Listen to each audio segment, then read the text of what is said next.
Hello and welcome to the latest in the Diplomat's continuing webinar series. Today we are going to talk about the political crisis in Pakistan, where it has been quite a wild spring. Pakistan currently has a new government under Shehbaz Sharif, marking a stunning return to power for the Sharif family. But just as stunning was the fall of Imran Khan, who fought a looming no-confidence vote with every possible means, including dissolving the parliament. Khan may no longer be the prime minister, but he hasn't given up the fight. He's been framing his ouster as a foreign conspiracy, one implemented by the United States, and he's urging his supporters to take to the street in what he is calling a second freedom struggle to defend Pakistan's sovereignty and democracy. And already we've seen 100 lawmakers from Khan's party resign from the National Assembly. So this political instability and uncertainty in Pakistan is certainly not over, even though the no confidence vote is done. We can expect many more twists and turns in the coming months, and I am very excited to have some top-notch experts on hand to help us make sense of what's been happening so far and what we can expect going forward. So thank you to our panelists for joining us. We have Dr. Madiha Afzal, who's a fellow in the Foreign Policy Program at Brookings in Washington, D.C., and she is also the author of Pakistan Under Siege, Extremism, Society, and the States. We also have Dr. Ayesha Siddiqa, who holds a PhD in War Studies and is the author of 2 books on Pakistan's military, including Military Inc. Inside Pakistan's Military Economy. And she's currently a research associate at the Center for International Studies and Diplomacy of the School of Oriental and African Studies in the UK. And we have Dr. Niloufar Siddiqui, who is an assistant professor of political science at the Rockefeller College of Public Affairs and Policy, the University of Albany State University of New York. And she is the author of the forthcoming book, Under the Gun: Political Parties and Violence in Pakistan. So again, I'm so pleased that all of you found time to join us this morning. It's going to be a quick hour, I'm sure, as we have no shortage of topics to discuss. Madiha, I'd like to start with you. Can you just give us a brief overview of how Pakistan's political situation got to this point from both personal and institutional factors? Obviously, Pakistan has never had a civilian prime minister complete a full term, but how does Khan's ouster unique? Thanks very much, Shannon, and thanks for holding this timely event and setting it up so nicely for us. So I'm going to start the story in 2018, and we might go back and forth a little bit, but essentially, the story of Khan's ouster on April 10th, 2022, to understand that, we need to go back to 2018 when he was elected in July of 2018. With his election, the current government, but the then opposition, said that he was selected or illegitimate. They contended that he came into power with the support of Pakistan's military, that the election itself was illegitimate. And they called the government a hybrid regime. Khan himself said many times that he was on the same page with Pakistan's military. And the opposition formed into a formal alliance in 2020, the fall of 2020, called the Pakistan Democratic Movement. And its main purpose was the ouster of Khan, because they claimed he was a selected prime minister. There were various, measures tried to oust Khan that didn't quite work out until this spring. This spring, in March, it was apparent that the measures that they had been using would gain traction, and that coalition allies and perhaps defecting lawmakers from Khan's own party were going to move away from the ruling party's coalition, and it was a very weak governing coalition, which was part of the problem that Khan was in, to the opposition, enabling them to sort of file this motion of no confidence and be fairly confident that they would succeed. So this spring, it started gaining traction. March 8th is when the motion of no confidence was filed by the opposition. And of course, there were a whole set of delay tactics from Khan's side after that. But sort of towards the end of March, it became apparent that two key coalition parties would move away and join the then opposition, now the government, but the then opposition, making the vote of no confidence succeed. What had changed this spring as opposed to last year, as opposed to 2 years ago, or even as opposed to 2018, was that Khan's relationship with the military had fallen through. And that is the underlying factor, though the method through which Khan was ousted was a constitutional one, a vote of no confidence. By the way, the first vote of no confidence to ever succeed in Pakistan in ousting a prime minister. Khan's relationship with the military had fallen through, and that has multiple factors sort of behind it, but perhaps the key one goes back to last fall, when Khan and the military were in an impasse over the appointment of the DG-ISI, the DG of the Inter-Services Intelligence. The then DG of the Inter-Services Intelligence had been a Khan loyalist, and it was he who is considered to have helped Khan win the election in 2018. So that impasse may have been a turning point, and a whole set of other factors that we can get into as the conversation goes on played a role. One thing that I do want to point out is Khan's antagonistic brand of politics, sort of the anti-corruption brand, the kind of agitational politics that he did while an opposition politician in the 2013 to 2018 timeframe. He had been calling for the then government's ouster, the PMLN government, run by Shehbaz, the current prime minister's brother, Nawaz Sharif. He had been calling for its ouster, holding huge rallies in 2014 called a dharna in Pakistan. That is something he's also doing now. That antagonistic brand of politics has rubbed off the wrong way on coalition allies, on the military, on people in Khan's own party, former Khan loyalists who have shifted over to the other side. So it has not really served him well. We can sort of then, the sort of second thing I want to mention is something I alluded to earlier. The vote of no confidence itself was not without its requisite drama, including a constitutional crisis that lasted about 5 days, where Khan's government, through the Speaker of the National Assembly, threw out the vote of no confidence, and then Khan dissolved the National Assembly through his president, Arif Alvi, calling for fresh elections. So for about 4 days, it was unclear whether Pakistan had a government.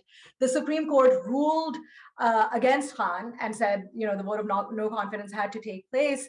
But there is quite a bit of wariness in Pakistan with the Supreme Court, which has had a checkered history. So while, at this point, constitutionalists are happy that the Supreme Court upheld the Constitution, many supporters of Khan argue that the Supreme Court's decision was taken, under the military's duress. So this is, something that is where there are competing narratives, and I've called this sort of the post-truth era of Pakistan's politics, competing narratives on both sides.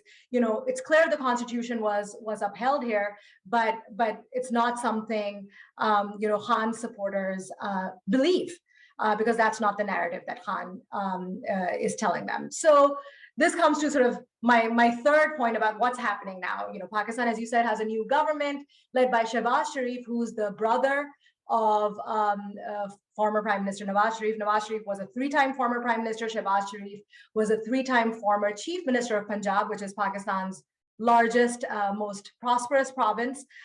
His son is now the Chief Minister of Punjab in an election that just took place over the weekend. And this brings into play some of the narratives that Khan's party uses against the new government and Pakistan's elites, that they're dynastic politicians. And certainly in terms of the leadership, there's some dynasticism there. So Khan is pointing to US conspiracy, a foreign conspiracy, as the reason he was ousted. There's no evidence for this foreign conspiracy, but it's a narrative that his supporters buy. Increasingly in Pakistan, his supporters are pointing fingers at the military, which is quite unique in Pakistan, sort of this overt pointing of fingers at the military.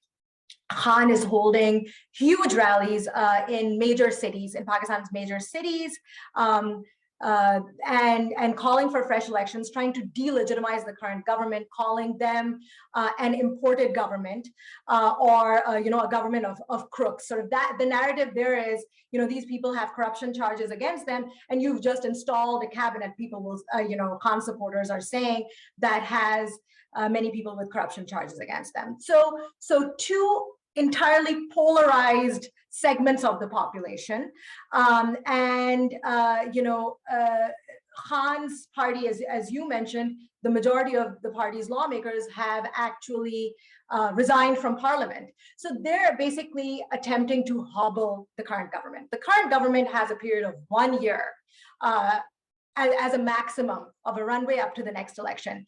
The prize really is the next election, right? And both sort of sides are trying to get to a point where they can sort of lay out a political landscape that favors them for the next election. So that's where we are. A very interesting, I think, few obviously weeks passed, but the story here is just beginning. And I think Pakistan is in for sort of intense politics, which is not new to Pakistan, but in a way that's sort of, I think, uniquely polarized because of these competing narratives in the next few months.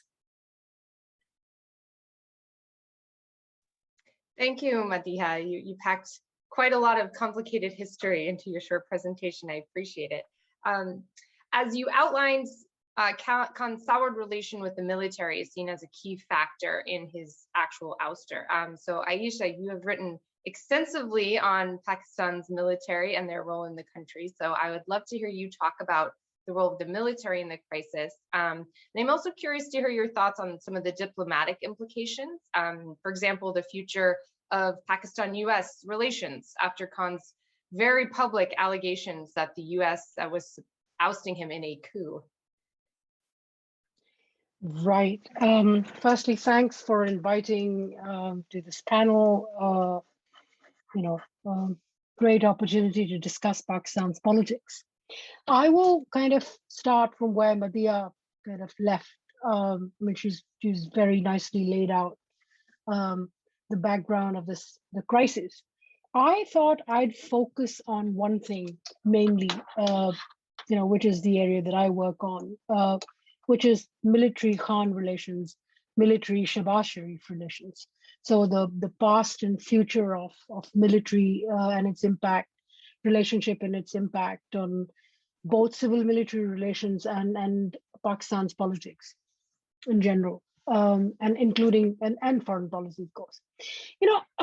Since Imran left, one has heard these statements being made by some observers saying that this is end of hybridity. Just a reminder that when Khan took over in 2018, that regime was touted as a hybrid civil-military regime. And what was said was that here is a situation where comfortably, for one, civil and military are on one page. And so there will be less friction and less issues in deciding strategic matters. And very soon, what we saw, what definitely happened, is that Khan horizontally expanded military's intervention in state and governance. So very much, I saw that as a pattern which had started to happen from 2013 onwards, but it really exacerbated under Imran Khan, which was horizontal expansion of military in governance. There's not a single strategic critical institution of the state where you didn't have, for example, a serving or retired military personnel serving at the top rank. So it was really expanded. Everything, I mean, from a strategic in security intelligence organization to the organization to cater to COVID. Most organizations were were dominated by the military, and yet we saw a friction developing. Firstly, as Madhya pointed out, that the reason there are a lot of arguments that are being made. One is that he couldn't perform, his governance was bad, etc., etc. But I always argue that why blame Khan? Because the military was entrenched in governance, from running the economy, from negotiating or renegotiating agreements with international power providers. To most agreements were being being negotiated by the military. In fact, the very famous Rico Dick case, which was presented in New York at Ousted, the military came in. I mean, it was renegotiated with Tian Copper Company by the GHQ, not by the political government. So when every decision was being made by the military, why blame Imran Khan for economic mismanagement? If you have to blame him, just of course. I mean, one can't absolve him from his lack of responsibility. But I think it's important to be very clear that military were equal partners in his bad governance, and they should take responsibility for that. So, but fast forward, it was mainly his intervention in military affairs which really spoiled the relationship. And I think it's important to understand that Imran is not the first Pakistani political leader to have tried it. Political leaders in the past have tried different formulas to try to use the military institution to their advantage for their power maximization, but to have been disappointed. And one of the reasons is structural fault. And that structural fault is that Pakistani parliamentarians and politicians actually do not know enough about the military. It also applies to the military not knowing enough about civilians. But because military is a major player, therefore it's important for politicians and parliamentarians to know how this institution works. You can't put ISI under Ministry of Interior as the 2008 PPP government did. You can't divert planes like the second Nawaz Sharif government did and hope to get to benefit from it. And you just cannot try to manipulate and use the head of ISI and hope that he can be your partner and bring you back to power. My argument is that, again, it's very conjectural here that had Faiz Hamid remained and had Imran managed to make Faiz Hamid an army chief, that Faiz Hamid would have kind of stuck by his side. It's the institution for the generals which is important, not individuals. But anyway, that's a typical mistake which politicians made, which prime ministers make, and Imran Khan made that too. Now, that hybrid government has been dismissed. Doesn't mean hybridity is over. In fact, what we have now is a new form of hybridity with a new face. And in fact, one of the things on which there is fairly more consensus in the PPP and the current PMLN the two major political parties, is that they are far more willing to give certain responsibilities to the military, foreign policy definitely, security policy definitely, but more strategic economic decision making. The military is vying for resources. There are two things, and I'll get to that very shortly. But coming back to the friction between Imran Khan, I think it's important is that they were very ideologically aligned with him. I mean, he was he was a very different kind of a political project as far as military is concerned.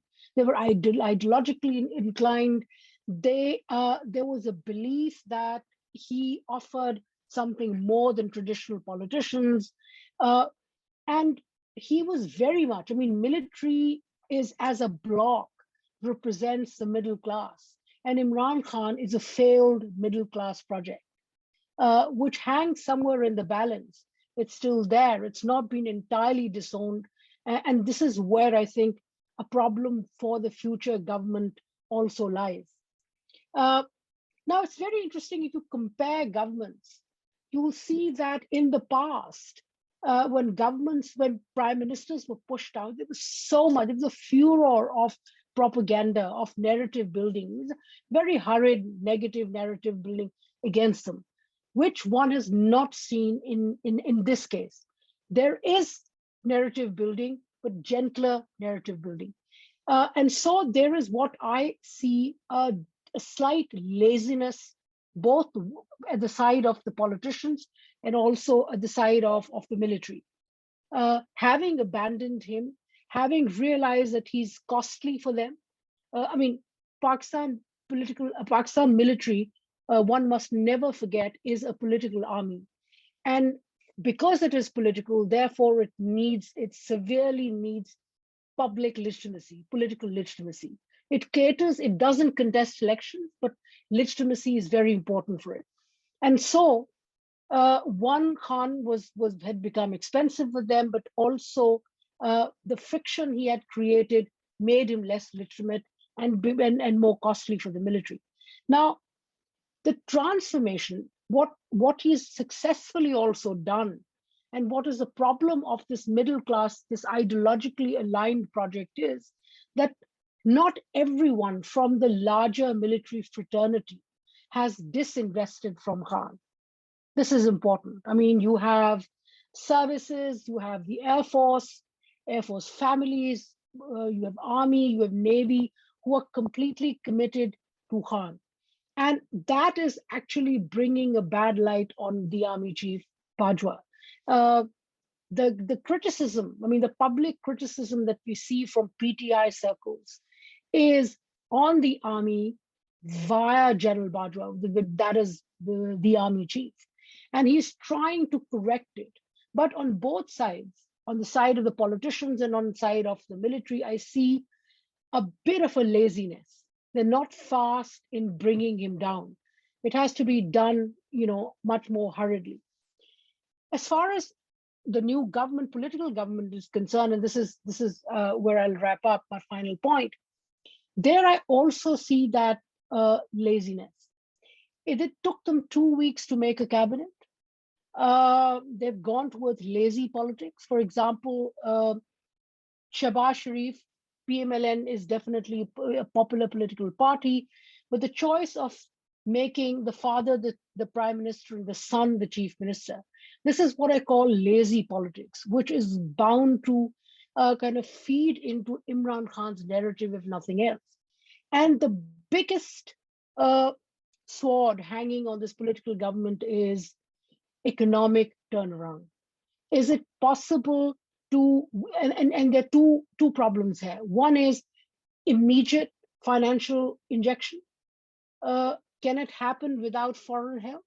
And that is where foreign policy, and the second is turning the economy around in the medium to long term. Medium to long term is much easier than immediate financial injection. And that's where you run into foreign policy problems. One of the first things announcements that Shehbaz Sharif made was he's going to revive CPEC. Then in the same breath, he also talked about setting relationship with European Union. He talked about Britain and definitely talked about United States, resetting relations with United States. He did not utter the word Russia at all, although Pakistan had worked for the last 2 years on improving relations with Russia. So very clearly, this government does not want to cross the United States. But here lies the problem, that if you have, if you're searching for cash, it has to be either the Middle East, which is the traditional method adopted by this government. Shehbaz Sharif is off to Saudi Arabia very soon. But the other place where they're looking definitely is China. And what does it mean for either Pakistan's reset of Pakistan's relationship with the United States? That's one. And the other is reset of Pakistan's relationship with India, which is another very important issue that I hope we get to discuss. In case of India, I think the problem lies is that I think with this new government, with this change of government, we're at a point when we are back to South Asia as a region. India, Pakistan are back to a time when we have the moment to negotiate peace. We lose these moments and then we're back to conflict. So the moment is back, but not the time. We have the moment, not the time. And I hope that as we go on, we'll discuss more of it. But I'll stop here. Thank you, Ayesha. I really appreciate you sharing your expertise and your thoughts on the very complicated subject of Pakistan's military role in the country. I do want to go back to something that you mentioned, which is that, obviously Khan has support among the military, but he is also quite popular, especially among the urban middle class, especially young Pakistanis. And this is something that I would like Niloufar to expand on for us. Because Khan has vowed to fight on, he's rallying his supporters to his cause. So Niloufar, can you talk to us a little bit about the potential for protests, political disruptions? What is this going to tell us as a signal of PTI's electoral strength? What does it tell us about how Khan's nationalist and anti-US narrative is resonating with Pakistanis? And how much popular support does he actually have? Great. Thank you so much, Shannon. I'm really happy to be here engaged in this really important conversation. A lot of great points have already been raised today. And so what I wanted to do, as you mentioned, was to bring voters back into the conversation a bit, given that much of what we have seen unfold over the last few weeks has focused on the other important institutions in society. So the political parties themselves, the military, of course, as well as the Supreme Court. Yet, as you point out, we have seen a very large number of PTI supporters who have taken to the streets in a number of cities and towns around the country. And while these have been concentrated in the urban centers that we would perhaps expect, so Karachi, Lahore, Islamabad, Peshawar, even smaller districts have seen turnout. And the protests clearly demonstrate that the PTI does maintain a sizable support base in the country. But questions have been raised about exactly how sizable, how influential and how widespread this vote base is. And so today, in the time that I have here, I wanted to focus on two questions. First, what is the nature of the PTI support base? And then secondly, what should we make of this nationalist, populist, anti-Western narrative upon which mobilization seems to be based? So looking back, at the 2018 elections, and Madiha spoke about this as well, no one can really argue convincingly that the political parties competed on an even playing field.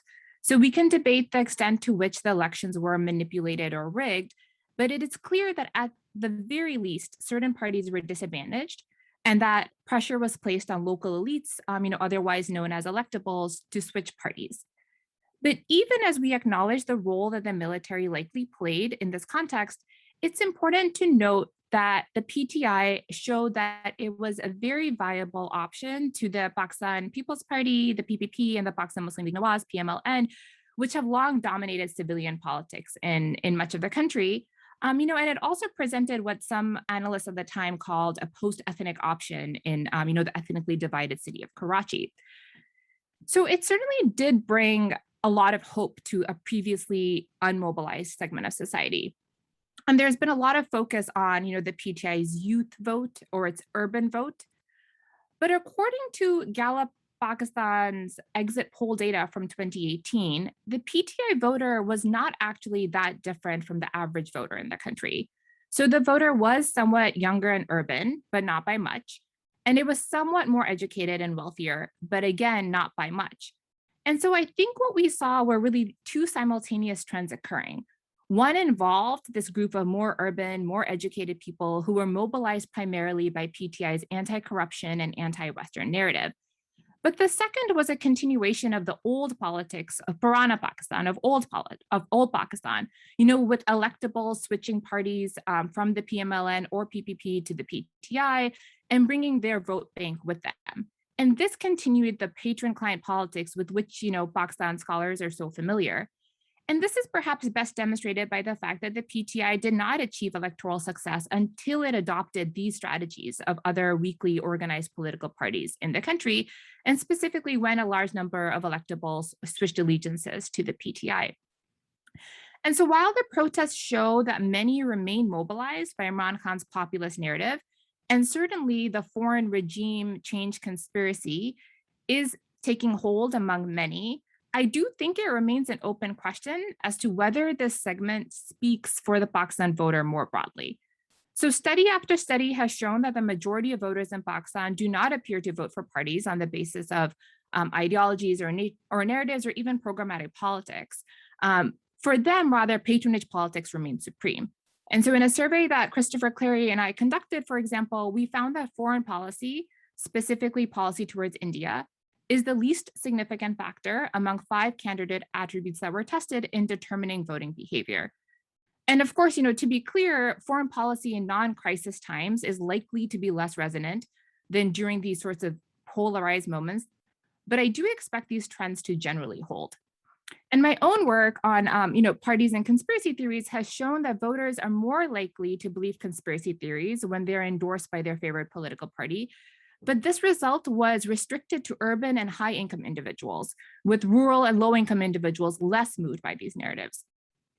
And so I think what we are seeing shows both a sizable support for PTI, but does not necessarily mean that they would win elections if these were held tomorrow. Though, of course, it is important to keep an eye on how the next few weeks and months unfold. And, as Aisha pointed out, a lot will depend on how the current governing party, the former opposition, conducts itself in government too. But survey data showed that the PTI did lose a considerable amount of support in the last 12 months or so. And this was primarily in the face of a quickly and seriously deteriorating economy. So in a nationally representative survey I conducted in 2021, PTI was cited as the most likely party respondents would vote for. But by 2022, early 2022, the PMLN had taken over this top spot. And then more recent numbers, however, have shown, this is from the last few days, the last week, that there has been a sympathy bump for PTI since Khan's ouster. And this is notable even if this bump is restricted to certain segments. So independent of electoral prospects, though, or prospects for electoral success, the evolving narrative that is being put forward by the PTI is significant for its own reasons. And this brings me to my second and final point. Imran Khan's current narrative of a foreign conspiracy of an imported government, which is steeped in nationalist sentiment and relies heavily on conspiracy theories, has damaging consequences. So there's a rich literature which highlights, the negative impact of nationalism on a whole host of outcomes, ranging from hawkishness or support for military action. And in research that I'm currently doing with Asfandiar Mir, we find causal evidence that nationalist sentiment can increase belief in conspiracies that rights-seeking minority groups are subversives. So in other words, when exposed to nationalist sentiment, even nationalist sentiment that relies on internal unity, survey respondents were more likely to believe that ethnic minorities demanding more rights were seeking to undermine the nation with help from foreign actors.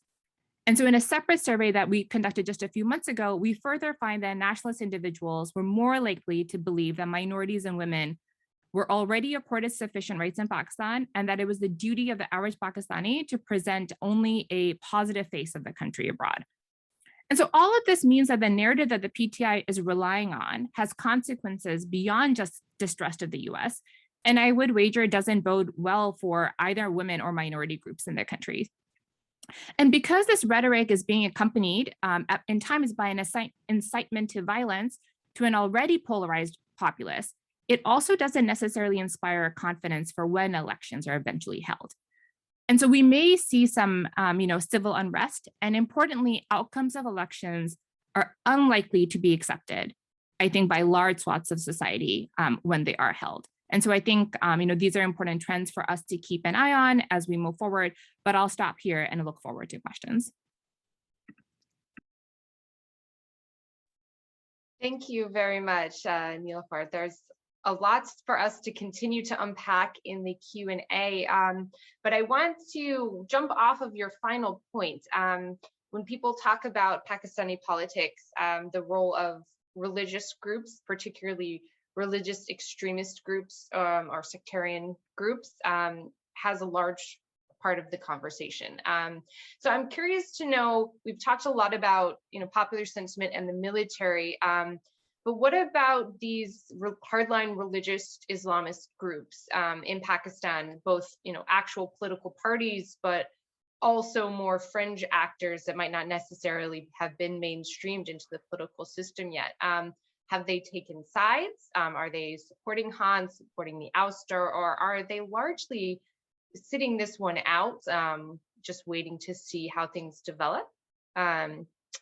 I don't, Mediha, maybe you would like to take a crack at this, since it's been a while since you had a chance to chime in. Well, broadly, Pakistan's Islamist parties, especially the mainstream Islamist parties, they don't win a lot of seats in parliament, right? So the ones that do run for elections that are legitimized in that sense don't win a lot of seats in parliament, but they have a lot of street power. And they also function as kind of spoilers, if you will, with Pakistan's coalition politics, where the ruling party is often elected with a sort of a weak plurality, and they need coalition partners in order to cobble together a government.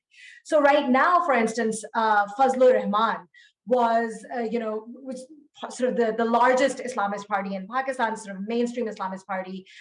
He's the leader of that. It's called Jamiyat-e-Ulama Islam Fazl. That party was part of the now allied government, but he did not take a cabinet position or was not offered one. But that was a key part of the PDM, the Pakistan Democratic Movement. Fazlur Rahman was, in fact, appointed as the leader of that in January 2020, that was calling for the ouster of Khan. So Islamist parties are used kind of opportunistically by both whoever's in government currently, as well as the opposition, to try to sort of spoil the current sort of ruling dispensation, right? And so I think it'll be interesting to see what comes next. Fazlur Rahman is reportedly calling for fresh elections, because while he did not, while he was part of the PDM, and now they've sort of achieved their goal of ousting Khan, he wants fresh elections. He and his party are not part of the current cabinet, the government. And so it'll be interesting to see what happens next. I think another interesting party to watch, which is, which goes between being banned and not, is the Tehreek-e-Labbaik Pakistan, which is a party whose main platform is around Pakistan's blasphemy laws. Where does it go? Where does its support go? Especially when the next election campaign is announced, where does it push its supporters, if in fact it is still banned at that point and not allowed to run? If it's not, then we'll just see, them actually, sort of pulling votes from the various parties, and obviously pulling votes from those parties that are more towards sort of the right of the center. So the way I think we should look at Islamist parties in Pakistan is through sort of this lens of them being used opportunistically by both the opposition and the current government, and by the way, by the military, which plays a role here in where these Islamist parties align. Can I quickly come in? Yes, please go ahead. Yeah. See, I think just want to emphasize 2 points. One is that it's important to understand, while commenting on this relationship between religious politics and Pakistan, the Pakistani state, is that electoral politics in Pakistan is a different ballgame.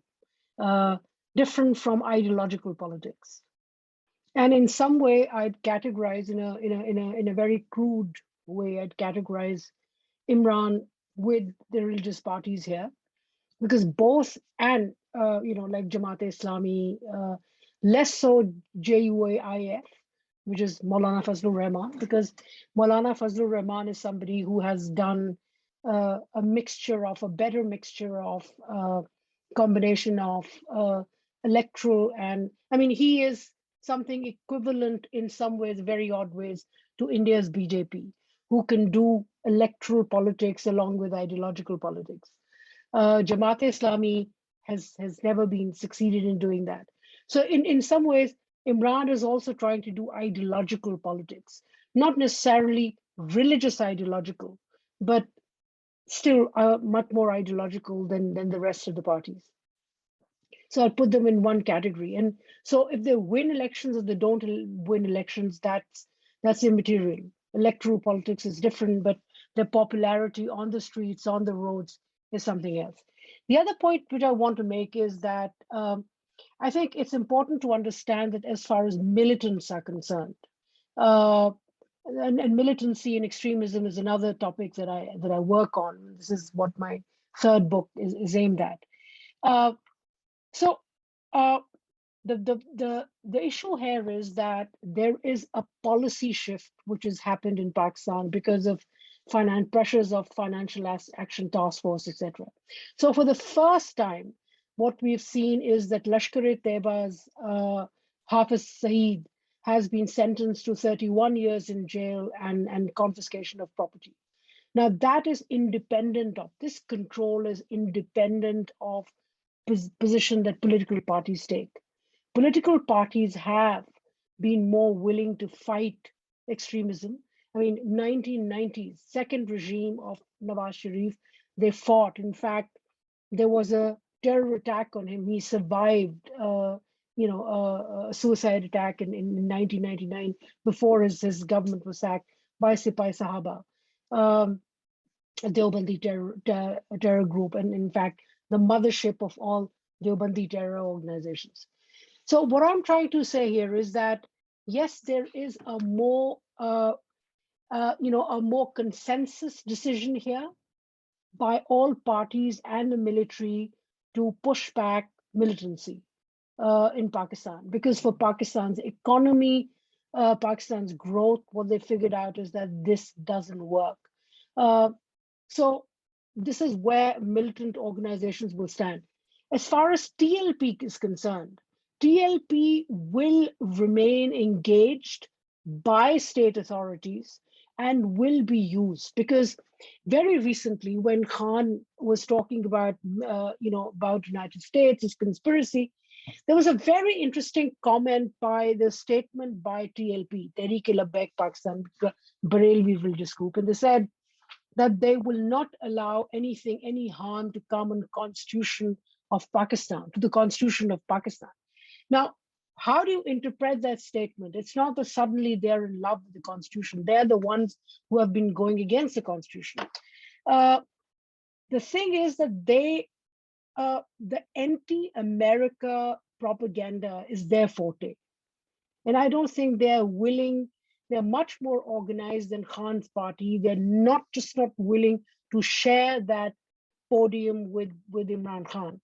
So it's a message, it's a gentle message of discouraging Khan from using this agenda anti-US to his, to try to build up, his stature. So, there is that tension that will happen. But as far as hardcore militants, one very brief point is that I think let's not also forget that because of Imran's presence, there has been and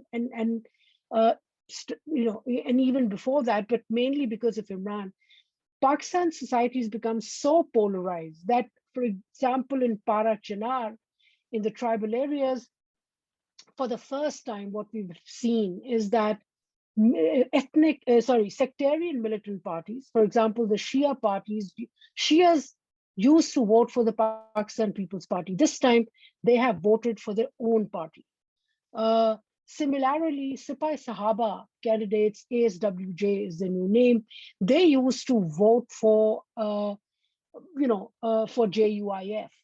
In Parachinar, this time they voted for their own party and won. So that polarization is becoming sharper and sharper. Nilüfer, did you want to add on?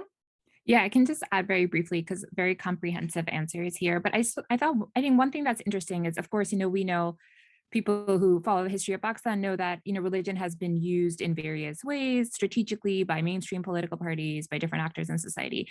I think what's interesting about Imran Khan's use of religion, in his narrative, is that in some ways it does, seem quite similar to the ways in which other Islamist parties in the country are using it. But in some ways it is really quite different in the sense that it's really so much more about nationalism than it is about like Islam per se. And so the fact that all of his narrative is really focused on Islamophobia abroad, right? And so I think it does appeal, in fact, to like a different type of individual where religion is much more about the status of Islam and the status of Pakistan in the global society, rather than it is about, the role of religion domestically or personally. And I think that, that's why I think, we saw these local brawls between JUIF supporters and PTI supporters early days, because they really are, very different constituencies. And I think that's also just interesting, given that what Aisha said also about, and I guess what we know about the ideological narrative of the army as being kind of this guardian of Islam and this guardian of Pakistan. And so, what happens when this narrative is being taken on by another political party in the way that Imran Khan has taken it on. So I think, yeah, definitely interesting times related to the use of religion in mainstream party politics. Medea, did you have something else to add? Yes, just to add on to the great points already that have been made. One interesting thing to note is how Pakistan is dealing with the Tehreek-e-Taliban Pakistan, the TTP, the Pakistani Taliban, which have seen a resurgence, in the last few years, but in particular since the Taliban takeover of Afghanistan last August.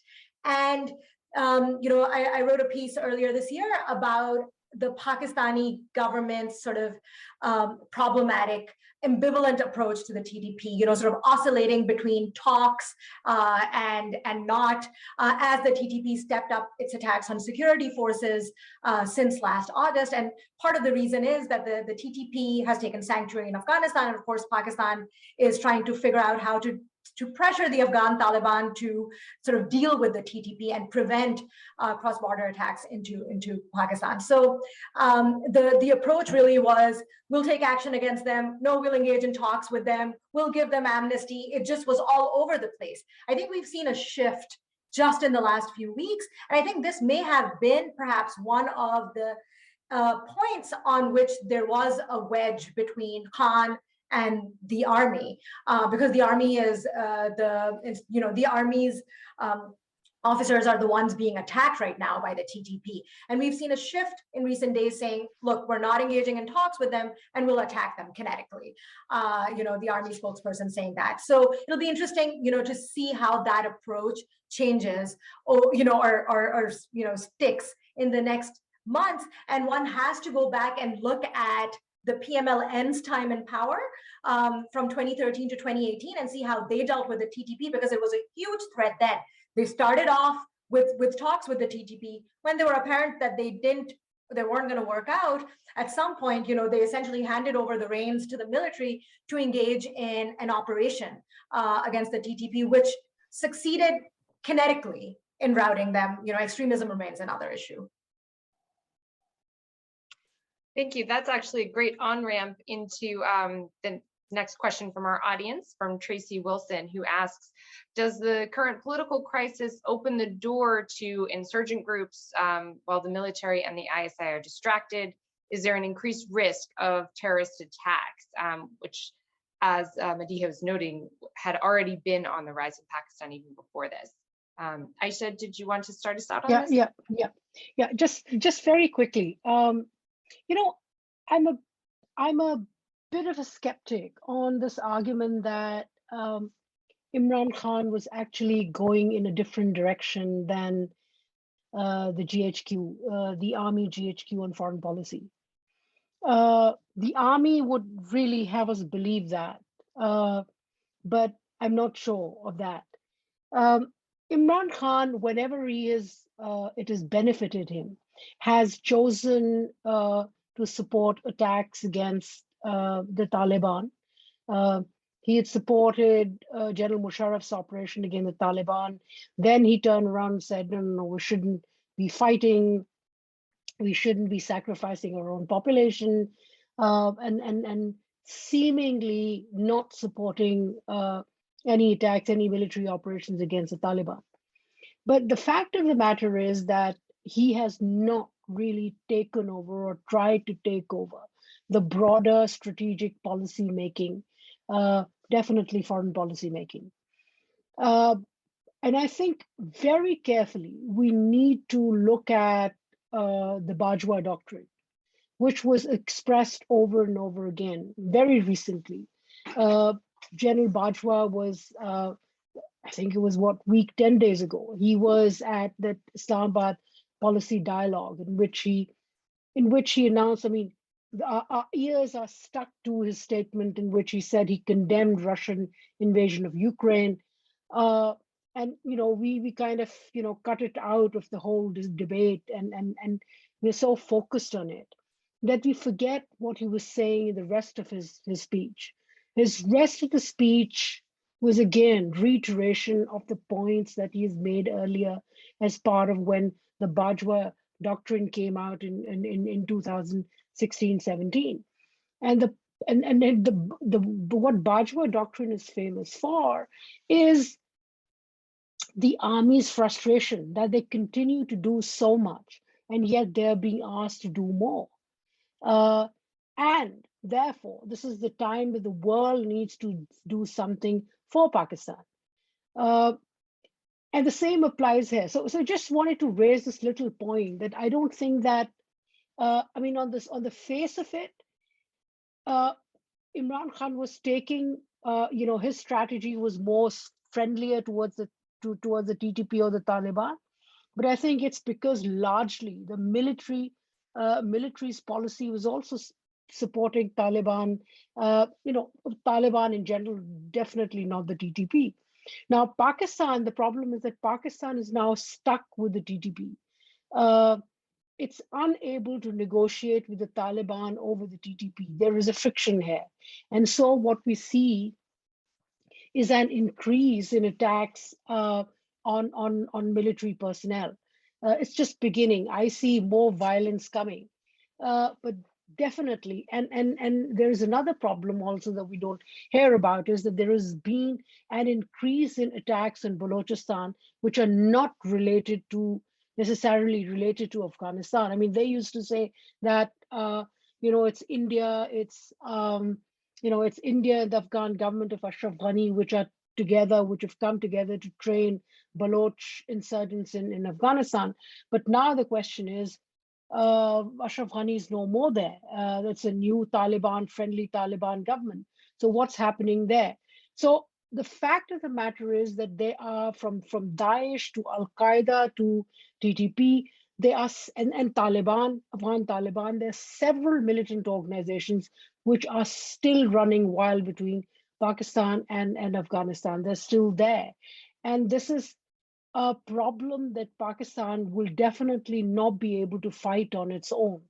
Either it recognizes that it has a problem and then reach out with the partners it had shunned in the past, like the United States, and renegotiate, or there will be more violence. All right, I want to squeeze in one last question before our time comes to an end. This is from Vice Admiral Shikhar Sinha. Do you see the present coalition government lasting until elections are held? And I will expand on that a little bit. It's a very unwieldy coalition, as we've touched on in the past, previous rivals now trying to govern together.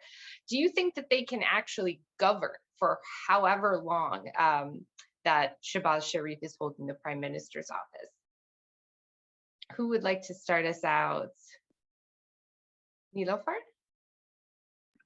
Sure. Yeah. So, Aisha already pointed out that, it's taken the Shehbaz Sharif government a while to get the cabinet together. And it's been frankly a little disappointing that they've been kind of slow to get off the bat with some of these things. I also agree with Aisha's analysis of, maybe not the most savvy choice to have chosen the son of the current prime minister as the chief minister. And I say that because the narrative that, again, Imran Khan is kind of, pushing and running on is this one about dynastic politics and more of the same, right? And so I think these kinds of optics that the government hasn't really focused on don't necessarily, do raise concerns about their possible performance in forthcoming elections. But I do think ultimately the most important thing is whether or not the current government can govern, right? And so a lot of analysts are suggesting, and I tend to agree, that there is a way in which perhaps Shehbaz Sharif can outgovern this crisis.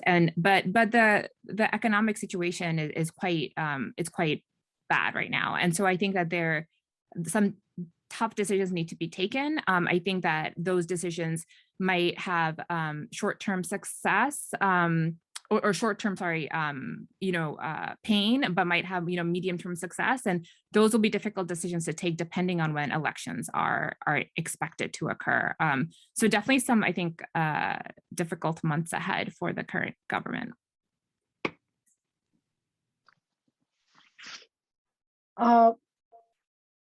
Yes, can I come in? Yes. Yeah. See, very quickly, I think at the moment, what makes me nervous is that there's a lot of lazy politics going on.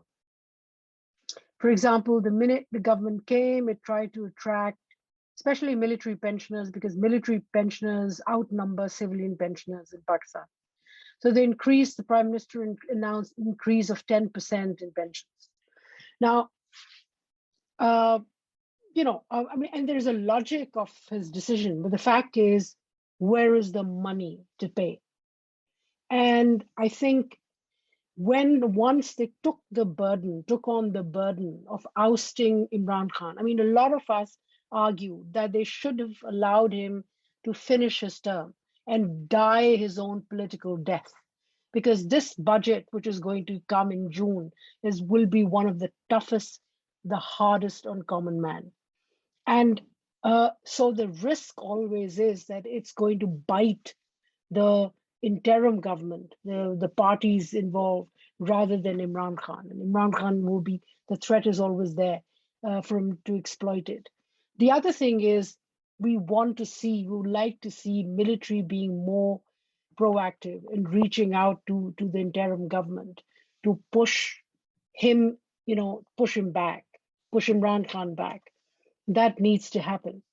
But I think what is definite is that it's a very complex situation for the new government. It is going to create more complexities for foreign policy itself.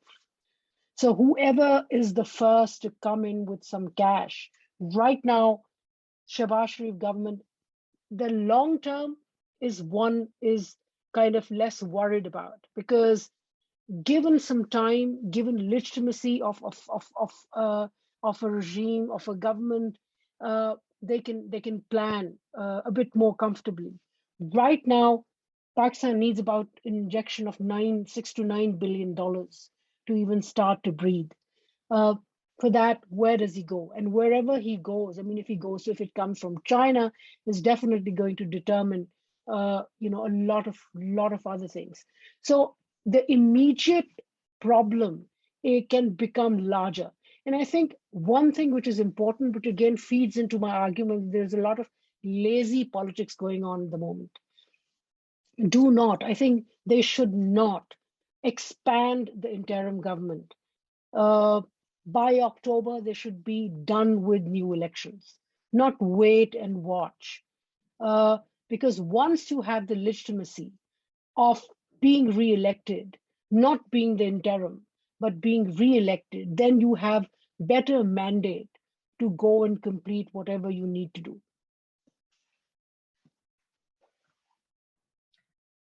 I know we're almost at the end of time. I can just quickly add, sort of my take on this. I think it's hard to make a prediction because there are a lot of moving parts, but there are some factors that are going to determine when the next election is held. I think one is how sustainable Khan's support is, especially on the street. I think, the second is the ability for the government, the current government, to sort of ignore the noise and focus on the work, as Shehbaz Sharif is saying he wants to focus on. I think they currently are sort of going down the path of wanting to stay in government for a year. But that will only be effective for them if they're able to do well. If not, if they don't see things turning around, they'll want fresh elections too. So if they want fresh elections and Khan wants fresh elections, then I think we'll see Pakistan moving towards this. But the question is, if they don't, and they actually see themselves turning around the economic situation, then they're going to want to hold off on fresh elections. And so the push and pull will be Khan versus the current government, and sort of the question of where is the military in this? Where is the military advising these two sort of opposing sides to go? So I think wait and watch with all these factors in mind would be my prediction. Right. Well, thank you all so much for your thoughts. I certainly learned a lot. We could keep talking for hours and hours about the situation in Pakistan, but our time today has come to an end. Thank you to everyone for joining us, and I look forward to seeing you all at our next Diplomat webinar.